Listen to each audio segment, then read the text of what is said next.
Here's the breaking news. Yes, on Monday, Russia charged the US President Joe Biden had not carried out attacks in Iraq and Syria in response for tragic attacks on US soldiers, but rather to enhance his profile as the presidential campaign hits off. On Friday, the US launched airstrikes on many sites associated with Iran's Revolutionary Guard and its allies following the deaths of 3 US soldiers in an incident in Jordan that Washington attributes to militants receiving support from Iran. During Security Council discussion on the strikes, which Moscow had requested, Russia's UN ambassador Vasily Nemanzia stated that there was no rationale for the US action. We see in this flex their muscles attempts, first of all, a desire to influence domestic political landscape in America, a desire to somehow correct the disastrous image of the current American administrations on the international arena as the presidential election campaign is heating up, he said.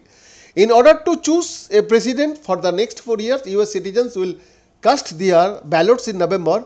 On Nebanyahu's comments on Biden, the White House did not immediately react to a request for comment. According to Robert Wood, the deputy US ambassador to the UN, the US operations in Syria and Iraq were justified by the individual or collective right of nations to self-defense against armed assault guaranteed by Article 51 of the original UN Charter. Let me be clear, the United States does not desire more conflict in a region when we are actively working to contain and de-escalate the conflict in Gaza, and we are not seeking a direct conflict with Iran, but we will continue to defend our personnel against unacceptable attacks, Prayer would say. He added that the strikes in Syria and Iraq were a separate and distinct operations from US and British strikes against the Iran-aligned Houthi groups in Yemen in response to the Houthi targeting of shipping in the Red Sea.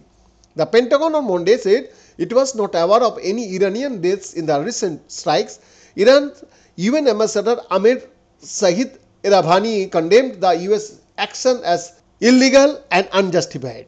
All the resistance groups in the region are independent, he told the 50th member UN Security Council on Monday. Any attempt to attribute these actions to Iran or its armed forces is misleading, baseless and unacceptable. Iran never seeks to contribute to the spillover in the region.